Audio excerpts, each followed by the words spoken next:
Welcome to the Institute of Jewish Knowledge and Learning. We are glad to have you with us tonight. This is the seventh aspect of Judaism that we'll be discussing. Israel, envisioning our relationship to Israel, sacred, political, historic. We are with Rabbi Brad Boxman and Rabbi Jeff Siegelman. Rabbi David Paskin is our moderator. Take it away, Rabbi David. You're muted. I knew that. I have too many buttons I'm pressing at the same time. Hello, everybody. Good to see you all. Before we start, actually, two things before we start. As we always do, our hearts are captive in Gaza. Bring them home now. And also, we wanted to dedicate tonight's learning. Some of you may not know that Rabbi Akiva Mann, our beloved teacher and leader, passed away this past week and was laid to rest earlier today in Israel. He is why most of us are here, I think.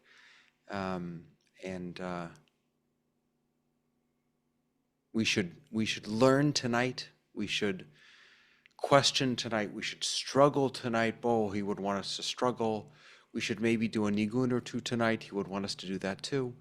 But everything that we do tonight, I invite you to do it in his memory and as a blessing for him, as he was such a blessing for us. We indeed have an amazing conversation to have tonight about the future of Israel and her relationship with all of us. So before we start, quick reminder that your questions are far more important than my questions. So please open up the Q&A at the bottom of your Zoom window. If you don't see it, click on the More button. You should find it in there. It's called Q&A. That's where you can put your questions. I will do my best to answer all the questions that go in there. If you can't find it, I will try and keep an eye on the chat. You can put it in there also. If you would want to share something that isn't a question, please write it in the chat so that everybody can see and learn from your wisdom as well. Hi, Mom. She just sent me a direct message. Sorry. I got distracted by my mother. Okay.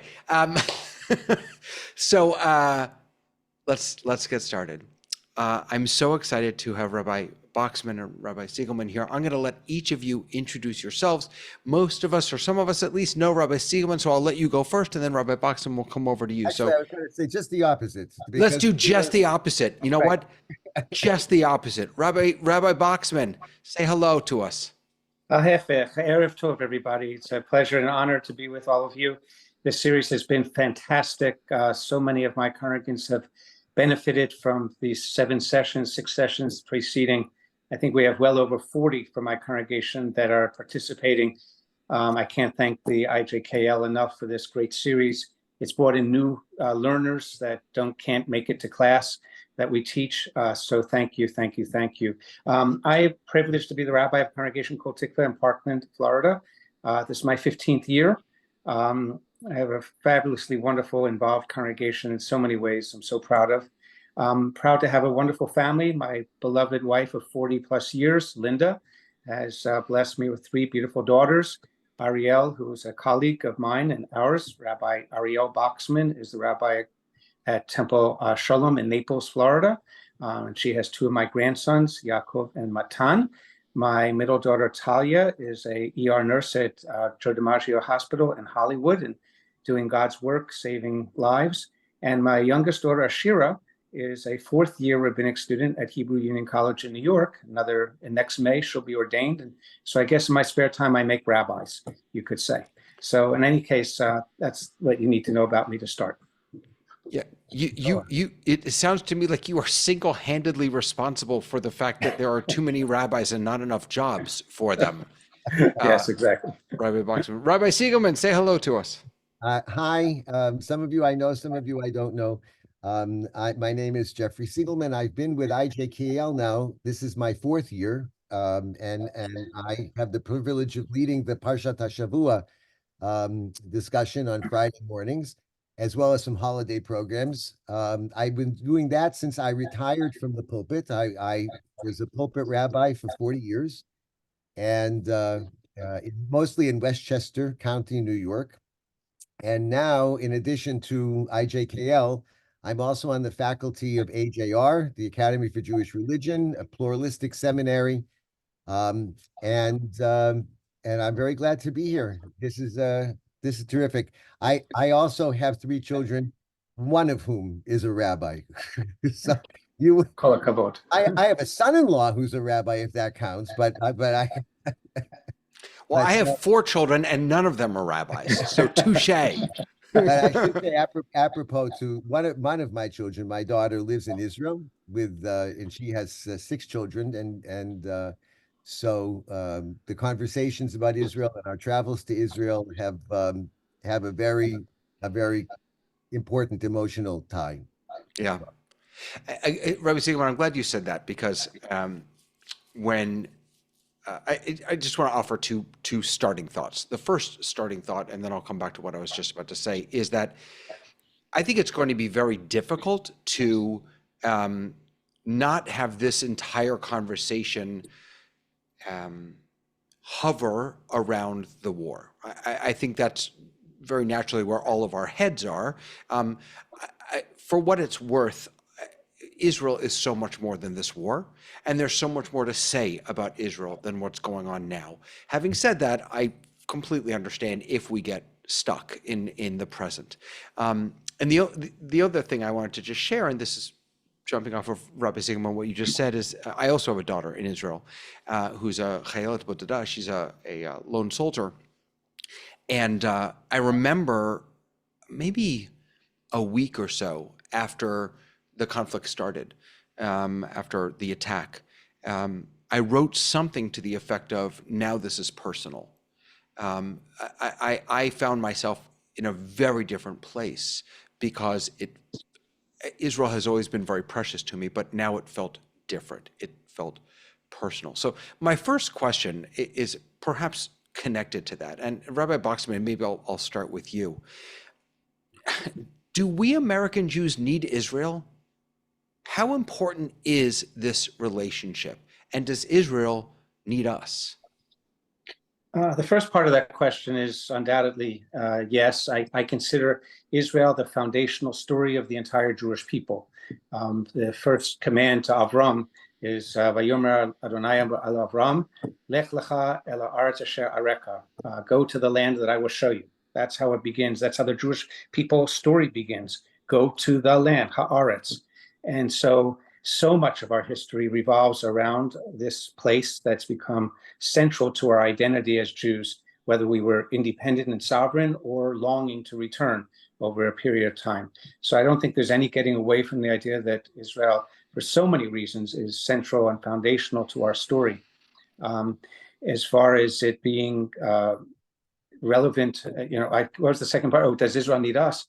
100%. The other part I just want to say about Israel, meaning, I think since the Holocaust, the greatest and most important project of the Jewish people has been the rebuilding of our people in Israel.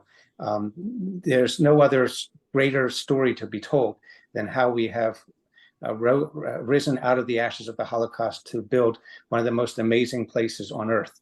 And I think that's a collective responsibility and a collective joy that we have had in the last 70, 80 years. And does Israel need us? Of course, Jews around the world need to feel connected to one another. I believe that Israel needs us as much as we need them. Rabbi Siegelman, you are working with young and becoming rabbis. What are their relationships with Israel? How are you experiencing through their eyes the new leadership of the American Jewish community, the changing relationships with Israel and the extent to which they feel Israel needs us and we need Israel? Let me tell you something about AJR, where I teach. I would say fully half of my students are indeed rabbinical or cantorial students who are embarking on new careers. but many of them, at least half of them, are second career people. And I think that to whatever extent there are disagreements about Israel within the American Jewish community, much of it, not all of it, but much of it is a generational issue. And so because we have so many more older students, tend to there is more of a pro-Israel. It's not universal, but I think there's more of a pro-Israel sentiment within AJR. That's a terrible thing to say. There's a pro-Israel sentiment everywhere. There is a pro-Israel sentiment that manifests itself in almost universal support of Israel and Israel's, what Israel is doing, more so than in other seminaries, about much which has been written recently. So from personal experience, I actually don't have it. But I mean, I think you have to be kind of, if you're an involved Jew, you have to be kind of almost half brain dead to realize that we've got an issue here, that young rabbis, and as well as young Jews, young rabbis are representative of young Jews, have a very, very different view of what Israel is and what Israel should be, and the role that Israel plays or doesn't play in their lives than was the case when I was in school. And through, I'm hearing feedback. Can someone mute whoever's I'm getting feedback from? I think that may actually be coming from you. I could be wrong, though. It's just, know why. I'll give it, I'll Okay. meet Rabbi Boxman, see if it's his Mute fault. me. We'll see which rabbi is responsible. No, but so look, we almost always frame this debate around who is perceived as supporting Israel, not supporting Israel, Zionist, anti-Zionist. It's not fair. I think, David, you frame it in a much better way. I mean, I think that there are people who see the American Jewish community tied inextricably from the reality of Israel. And there are others who don't, who if Israel ceased existing, that would be fine. Okay. And just to, and I want to give Rabbi Boxman a chance to talk, but I think the other piece of this it breaks down generationally, I think, but it also breaks down in terms of if you see Judaism as being essentially universalistic, then the nationalism associated with support for the Jewish state, for a Jewish nation state, becomes problematic. If you are more comfortable with the fact that Judaism is an ethnicity, it is a race, it is a nation. We may live in different places, but then the tie between Jews who are in Israel and out of Israel is a much tighter tie, because I can't live without it. And by the way, living without Israel is not the end of the world. The entire Talmud is based on that. Rabbi Boxman, you're shaking your head. Yeah, look, I acknowledge completely the reality. I have two daughters, one who is all my children were raised to be extraordinarily pro-Zionist. They've spent significant time in Israel from the time they were young, and I can tell how I was able to make that happen. It's a story unto itself. However, my eldest daughter, Ariel, so concerned about her generation, she's 39, how she sees so many of her colleagues drifting away from support for Israel for a host of different reasons, was so upset about it, helped found an organization called Zionist Rabbinic Coalition for rabbis of all stripes, Orthodox, Conservative, Reform, and others, who are banded together as pro-Zionist rabbis that can go speak together in a safe space without being attacked on social media. And they've been in existence for about 5 or 6 years. I don't want to go into it, but she founded the organization for that part, she along with another rabbi. My youngest daughter, who's in school at HEC, is terribly upset because many of her fellow students fall into the category of either non-Zionist and in some cases anti-Zionist, meaning Israel does more harm to the Jewish people than it does good. And she is at times extremely exasperated by many of her classmates who will be rabbis, who will go into congregations where the vast majority of congregations, because they're not run yet by that next generation, they're going to have a hard time, many of them possibly finding a job with the kind of Zionist attitude. And it's become a litmus test. There are congregations that I know, colleagues of mine, my age, that are, when they're interviewing assistant rabbis, one of the questions is, tell me about your connection to Israel. And if they come out with something that is not exactly, not the party line, but just saying some kind of pro-Zionist or the opposite, they've already told me they will not hire someone like that.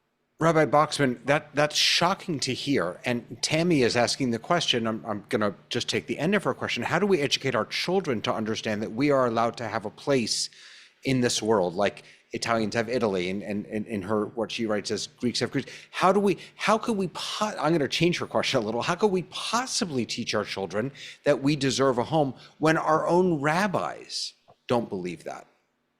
That's what I say is I consider that a crime against Judaism. I really do. Not to say that there aren't places for dissent, and I don't want to say that.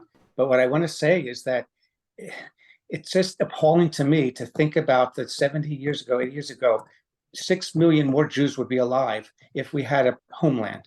And so for no other reason, I believe that Jewish people need to have a place that we call a home, where we have agency, where we can protect ourselves. Now, with that power comes tremendous responsibility, moral responsibility. And believe me, as far as I'm concerned, Israel has defaulted on that, especially in recent years with the kind of government it has. So I'm not saying that Israel by any means is perfect, it's far from it.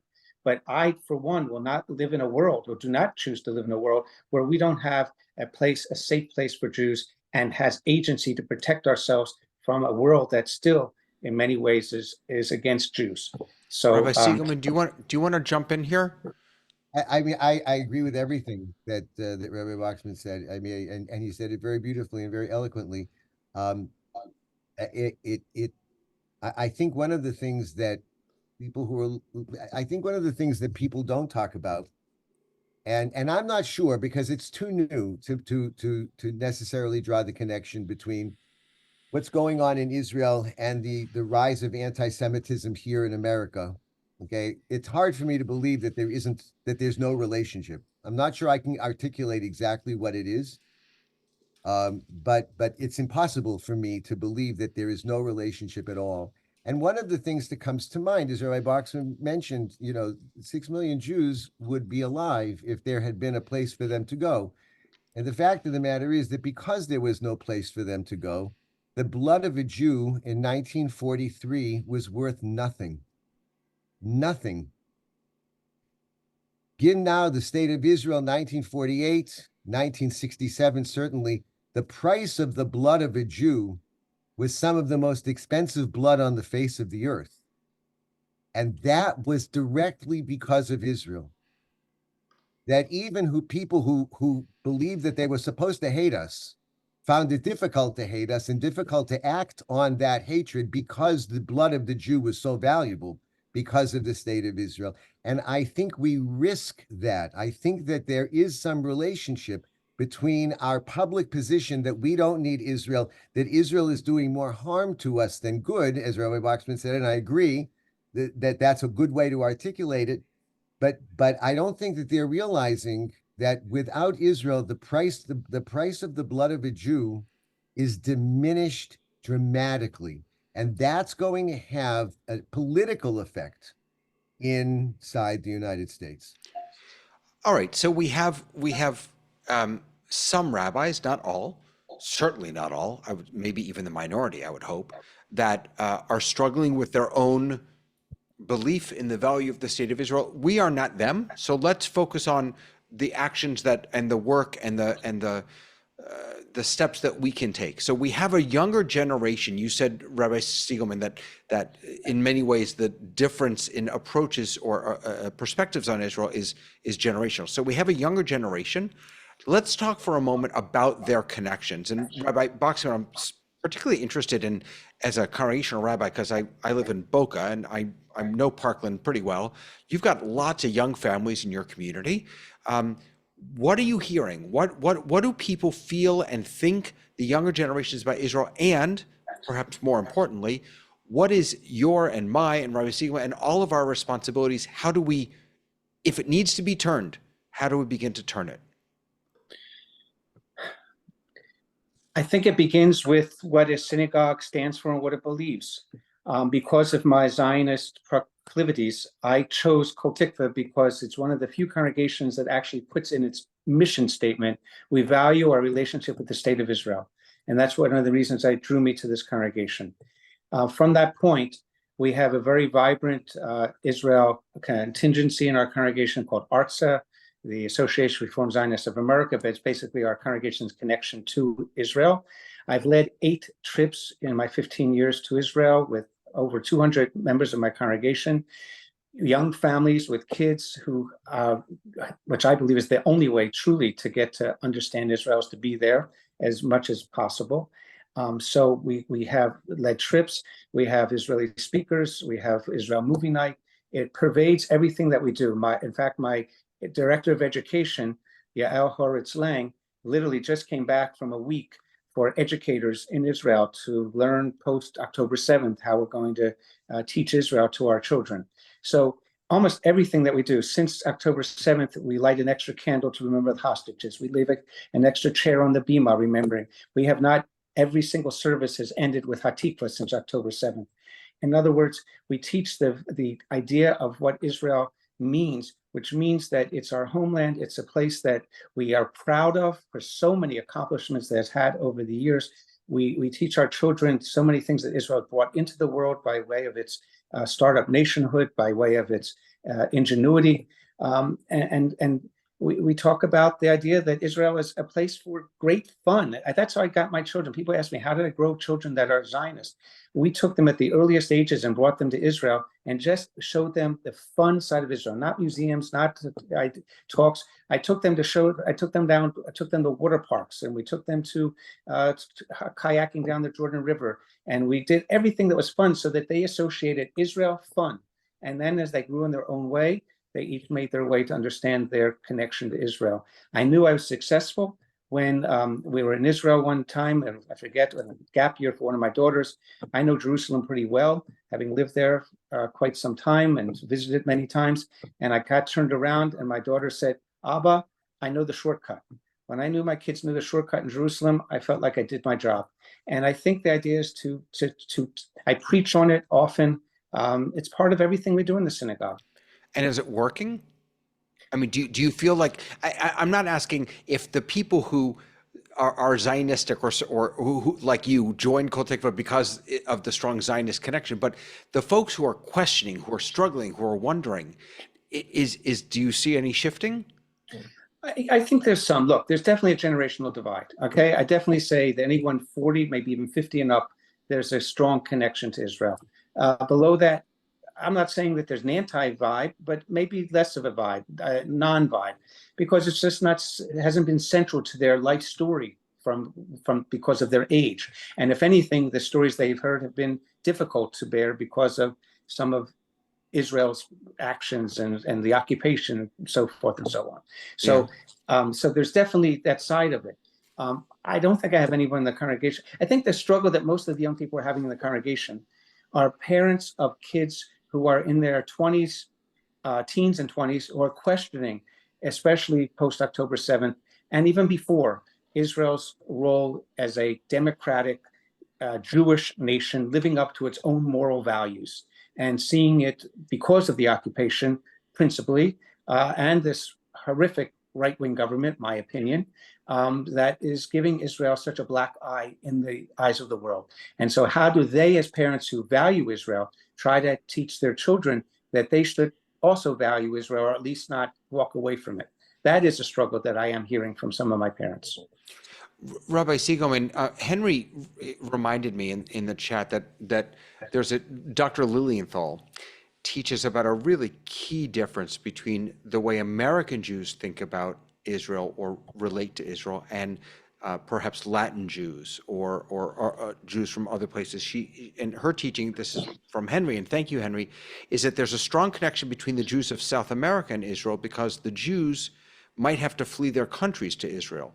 American Jews haven't felt this pressure, perhaps until recently, so have felt less of a need for Israel. Do you have a sense that she's onto something there? Are we too well off here in America? Are we too blessed? Yeah, absolutely. Absolutely. By the way, in 18th century Poland, Jews were walking around saying, "We're living in Gan Eden. This is paradise." Okay, what could possibly be better than Poland? In 1920, Jews in Berlin were walking around saying, "We're in heaven. This is the greatest place on earth." So, I mean, any student of Jewish history knows that these things go in cycles, and then it becomes America. And anyone who would think that this was going to last, it obviously just has no concept of Jewish history, that it's not going to last. I will be honest with you. My one daughter in Israel, I've told my sons who are living, I said, buy apartments. Buy apartments. I don't see it. I don't see this as a place that's not, I'm not talking about Israel now. I mean, I'm talking about buying an apartment in Israel, but I'm not talking about America. I don't see this anti-Semitism. That's not going away. Does anyone think it's going to disappear? It's not going to disappear. So I think that Sandra is 100% right, and I think it's changing. It's unfortunate that it's changing because, but this situation again, any student of Jewish history knows that it can't last forever. It'll never last forever. And you'll know, it will come within political, it's right now it's coming from the right and the left. But it's almost always precipitated by an economic disaster. And when that comes, watch out. That's when we will see new problems. So Sharon in the question Q&A was asking about indifference versus negativity toward Israel, or questioning Israel's right to exist.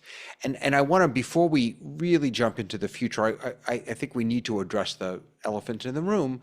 It seems to me, at least, that before October 7th, indifference was the greatest issue vis-a-vis American Jews. I don't think they were certainly not as vocal as they are now, people who felt that Israel didn't have a right to exist or was, I could be wrong about this, but that's my sense. But since October 7th, I don't think that indifference is the problem anymore. So let's talk about October 7th. How, and not just October 7th, but October 7th and since then, how has this changed Israel's place in the world, Israel's place in our lives? Rabbi Boxman, let's start bigadol, right? In the world, on October 7th, Israel was a victim. We are not a victim anymore. Look, the worst day in Jewish history since the Holocaust. Who could have ever imagined it? Who could have ever imagined that the greatest country with the second greatest army in the world would take a whole day to save its people? Who would imagine that there would be such massive intelligent failures from the country in the world that everybody goes to for best intelligence?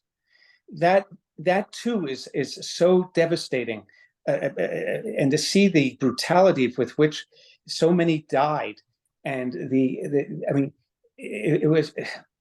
It's hard to put words still. 100. I wear this chain for the hostages, and every day I change it. It's 138 days since I still can't put my arms around what happened on that day in terms of how it could have happened. And so the world, I think, is looking at us a number of ways. One, there's a sense that Israel's not as impregnable as we thought she once was. Israel is vulnerable. Israel is vulnerable on many sides. Now we're waking up to the idea to say, what? It's not just the Hamas in Gaza, it's Hezbollah up north, it's Iran, obviously, over all of it. It's the Houthis. And I mean, it's now as people are starting to say, and then even the ways you phrase the question, a right to exist, who says that? What other country says we have to say the right to exist? America has a right to exist? Who questions that? Of course, Israel has a right to exist, but what kind of Israel? The kind of Israel that I want to be proud of, the kind of Israel that stands up for its values, but at the same time is recognized for the neighborhood in which it lives and tries to, even if it wants to live out its best values, test them every single day because of the neighborhood that it lives in. And so I think, and I hope some of the world is seeing that.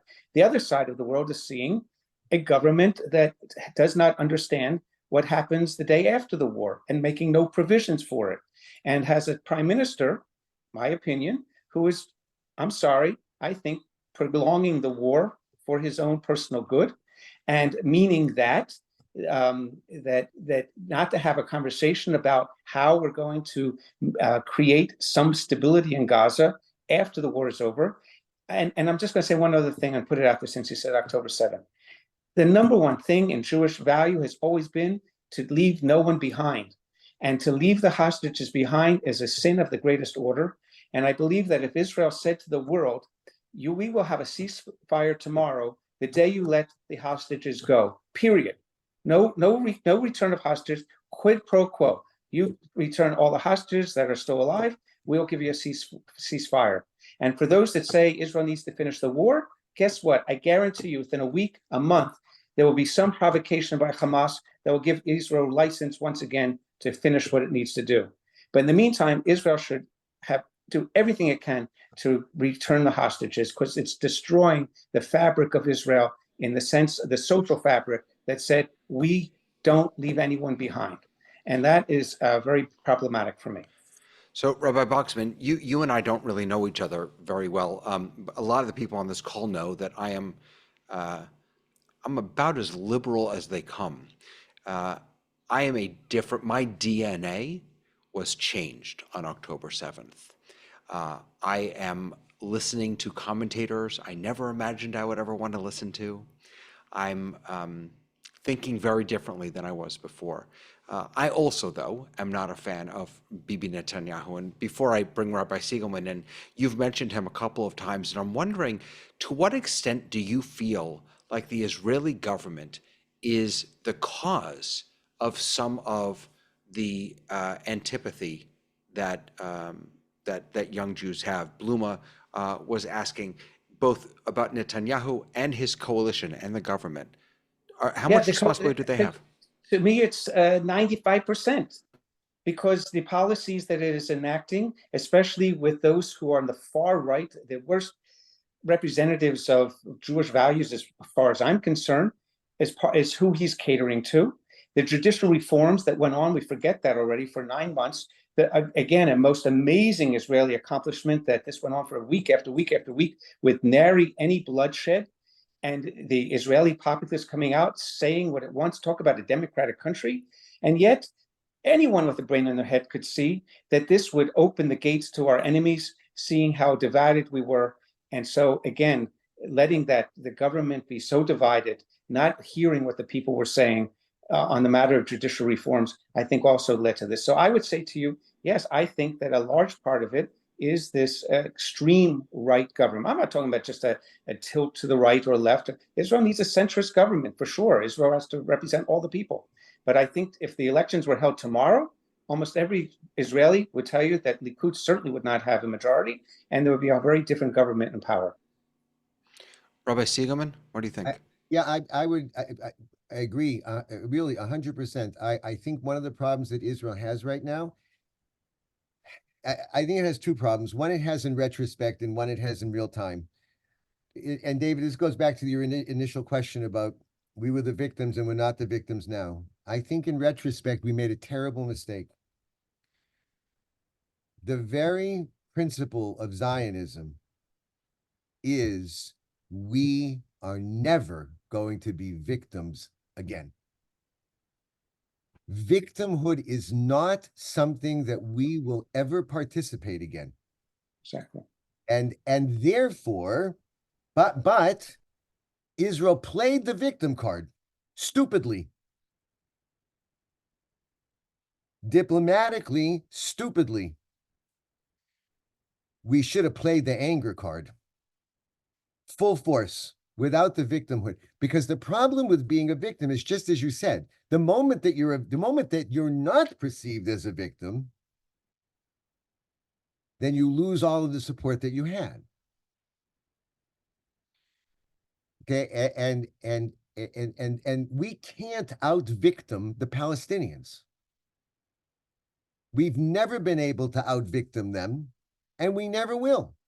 So the moment we set the rules of the game, which we did, and played the victim card, whoa, look what happened to us. We were bound to lose. And no one realized it at the time, but this is all in retrospect. This is for the future. As far as the government is concerned, I think that Rabbi Waxman is correct.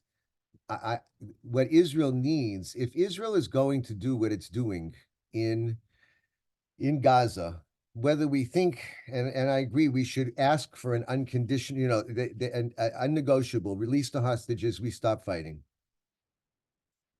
That's absolutely what should happen. Absolutely what should happen. But the problem is that this government is the single most immoral government that ever ran the state of Israel. And it is impossible for them to present this war with any moral clarity. If we had a government in whose morality we believed, and that doesn't mean we're going to agree with every policy. You don't have to agree with every policy. But this is a genuinely immoral government. And they can't be expected to make the moral case for the war on the world stage. And this is why the call now, people were willing to give the government a little bit of a chance after, on October 8th, because, all right, you got us into this mess, so get us out of this mess. We're not going to, but now you start to see people are taking to the streets and saying, it's not the military. We're fine with the military. There's no one who can make a moral case for what it is that we're doing. And as long as you can't make that moral case for what we're doing, you're screwing our soldiers. Please forgive me. And I think the people are now realizing that it is very much the government. It is very much the government. I would offer a friendly amendment, though, to both of you. And again, I can't believe that I'm making these arguments, but I agree that Bibi has lost all popularity. I agree that he would not be reelected again, but I don't think he wouldn't be reelected because he isn't strong enough. Because he's too right wing or too strong. I think he won't get elected again because he's not strong enough. I think that elected again because Bibi, it's clear that Bibi cares about Bibi more than he cares about. You could say the same about many politicians. That didn't stop Israel from electing him the last time. But in a coalition government, that's particularly dangerous, because in a coalition government, it's not just who you are; it's who you surround yourself with. And if you surround yourself with the Smotriches and the Ben-Gvirs, why? Because you like these people? You always hated these people. Suddenly, these people can keep you in power, and so they're your best friend. That's a very dangerous thing. I agree. From the voters' perspective, I think that one of the things that they are most concerned about is, yes, how the war has been handled. Yes, whether are we negotiating enough? Are we not negotiating enough? But the elephant in their minds is, how in the hell did our government let this happen? Yes. How were we so blindsided by this? Right. And the answer to that is, I think, that we had this right-wing government that talked about safety, and they were building settlements because we needed to keep control, and we had checkpoints, and now Israelis are going to say that wasn't strong enough. And so the answer to your question, Rabbi Boxman, about what comes next, I'm not sure. What comes next is we stay alive. That's the only thing. That's the only thing that comes next. Why Israel has to be responsible for every other, person. I don't know that Israelis are worried about that. If I could respectfully say, if we don't look for the day after, we're bound to repeat it over and over and over again. And my point is that the sense of ineptitude. Look, the one thing that most Israelis went to Netanyahu, even if they disagreed on anything, he'll keep us safe. That was always his thing. He will keep us safe. The right wing will keep us safe, even if we disagree on so many other policies. And I know that because my son-in-law is Israeli. His parents are so Bibi-philes because they were Mizrahi Jews that came here and were looked down upon when they came from Syria and from Libya. And so everything is Bibi, so much so that my grandson's first words were Bibi. I'm not kidding. And my son-in-law will tell you what he is so deflated by how this government let down the nation. That its one job was to protect its people, that failed so miserably in such a horrific way.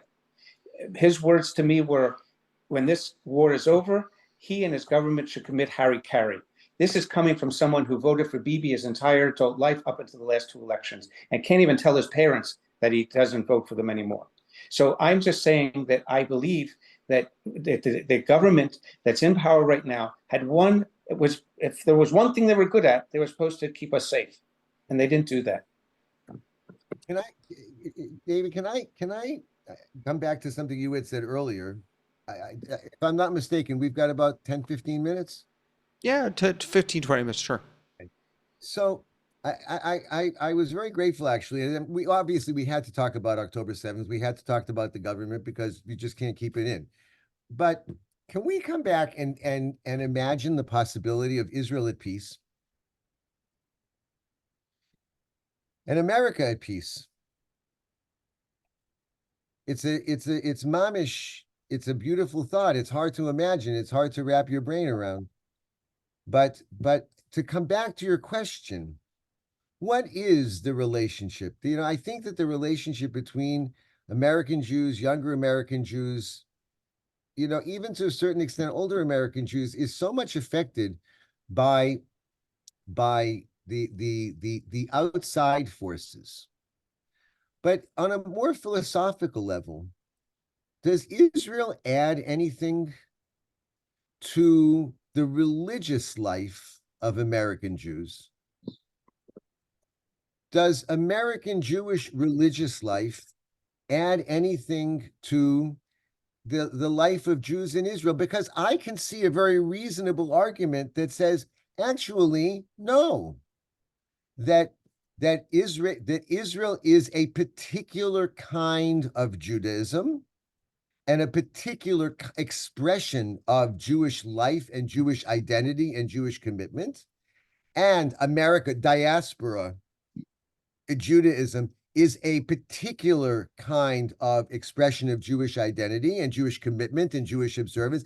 And actually, the two don't have much to do with each other, and certainly are not necessarily in need of each other. They are vibrant expressions of Judaism, which are quite independent of each other.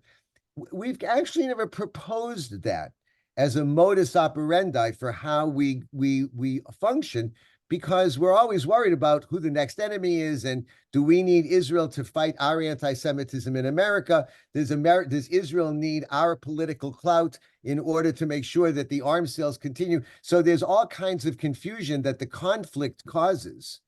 But underneath all of that conflict, I wonder if there is much of a relationship, because we have two incredibly dynamic, powerful Jewish communities once we have peace. Can I take that one step further, Rabbi Sigelman, and suggest that sometimes Israeli culture or connection to Israel and religiosity in America can be not at odds, but can be opposing forces. And I'll give you, this is a silly example. Rabbi Boxman, you mentioned the dog tags, which I also, like you, have been wearing ever since. I am a tzitzis out kind of guy. when I was in high school, I remember reading Vayamar Hashem al Moshe Lemor, the third paragraph of the Shema, and it said, or itemoto, you should see them. And I realized that they were tucked in, and that's absurd. I can't see them, and I've taken them out ever since. They're flying in the wind. For the first time in my life, this has become a more important expression of my Judaism than my tzitzit. And I have found myself tucking them in my back pocket. Not out of shame at all. I still wear them. I'm still incredibly proud of them. They're just not they're not as vital to me as this is. And so I wonder if sometimes our connection to Israel is in tension with how Jews relate to and express their Jewishness in America. We do it very differently here than they do it in Israel. Right. Israelis who are completely chiloni kiss a mezuzah when they walk through the door. So I think that in many ways, when we became more a religion than an it's helped destroy who we are. In other words, the Judeo-Christian ethic, that it's the religious piece. There are so many, religion is such a filled word that depending upon how you relate to it. But the sense that we are first and foremost an that we're B'nai Yisrael, that we have a connection to fellow Jews, and that connection can be just central to who we are in our Jewish identity. And so when we see Jews, not necessarily religious, whatever, however you define that, going, State of Israel being the first on the ground in Haiti to help out after an earthquake, when Israel is the first one on the ground to help with other nations when they're in trouble, when we see Israel accomplishing amazing things, I think that, sorry about that. When Israel does all these things that we are so proud of, there's this connection to our fellow Jews. The religious piece is a part of it, but it's not the main part as far as I'm concerned. And I think we get that confused. Everybody understands religion so many different ways, even within Orthodoxy, within Reform, whatever. The important part is, do I feel a connection to my fellow Jews? And on what level and how? To me, that's what we should be promoting, our amiyut, our peoplehood of who we are. One of the ways that American Jews express this connection that we have to Israel is through organizations that work for and support Israel. And there are a number of them all over the spectrum. Perhaps the most well-known of them is AIPAC. And Leon is asking a question in which I'm going to do the Kitzur, the Shulchan Aruch Kitzur version, if that's okay.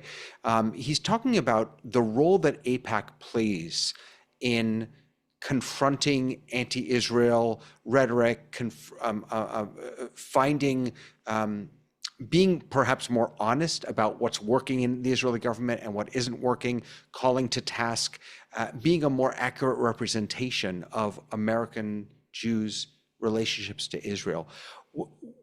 What should the role of these organizations that we all build together and fund, what should the responsibility of these organizations be vis-a-vis Israel? Can I take a? Please. I mean, you have AIPAC. There's also J Street. I mean, I think that these are all very important. I know AIPAC well. Okay, I served on the national board, and I'm very proud of my service to AIPAC. AIPAC's changed in the last few years very dramatically, but I think AIPAC's mission for decades was one of education. It was not prescriptive. Okay, it was not prescriptive. It had no position on Israel other than Israel's position on Israel. And its mission was to educate the senators, representatives, policymakers in the White House, and to make sure more than anything else that Israel remained a bipartisan issue. That was the fundamental purpose of AIPAC. that as long as Israel has bipartisan support, then AIPAC did its job. It will win a few, it will lose a few, but Israel must have bipartisan support. This started falling apart in the Trump administration because people started taking sides, not on the basis of policy, but on the basis of people and personality. And that brought about a change in the way AIPAC operated. But I think that these organizations, you know what, I have one more thing to say, but I want to let Rabbi Boxman talk because I know me on this topic and I can keep talking, and I don't want to do that. So let me interrupt. Yeah, Rabbi Boxman, are you a member of AIPAC or J Street or any of these? At first, I was a stealth member of J Street, and I'm proudly out of the closet. And so I strongly support a two-state solution that we have to dream of and work for somehow. I believe in AIPAC. I used to be part of it as well, because I believe their number one job was to make sure that Israel had a qualitative edge over its enemies. And that was the main thing that we did as American Jews, is to have our government have that relationship that would help secure Israel's safety. When it started wading into policy things, and when it became much more supporting people in the United States that I don't support, let's put it that way, it became a big problem. What I want to say more globally is this: all these organizations, whichever you do, that show support for Israel, right, left, center, however you wish, there's one thing. We want Israel to go back to being what it was intended to be and wanted to be in its own Declaration of Independence, to live as an Or LaGoyim, to live out the prophetic dream of what Israel should live up to, knowing that no country does, that we all fail, but they strive to live up to its highest ideals, like any country, like our own country here. And so if you have a certain value and you want to support Israel in that particular way, that's what God bless, that's what we have. I'll just say one thing. In our congregation, we've been very fortunate, because in our choosing who speaks in our congregation, where there are many other people in South Florida, congregants, colleagues of mine, that can't have a J Street person speak, or anyone to the left of so-and-so. We basically made the definition: if you believe in the Jewish people's right to an independent Jewish democratic state with safe and secure borders, period, you have a right to speak in our congregation.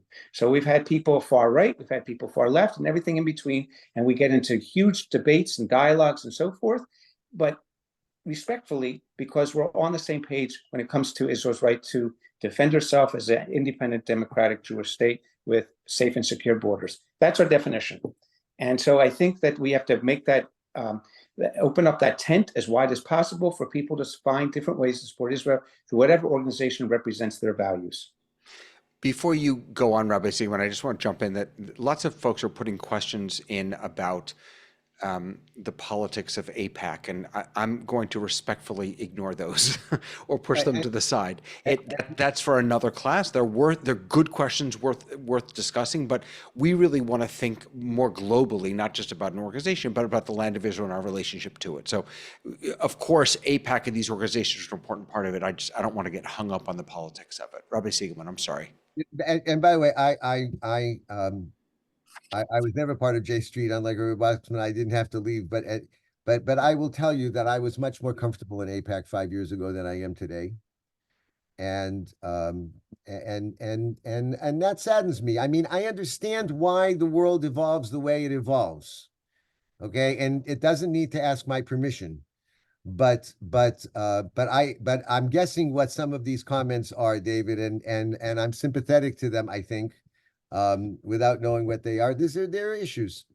I do want to say this. If I lived in Parkland, Rabbi Boxman, I would join your shul.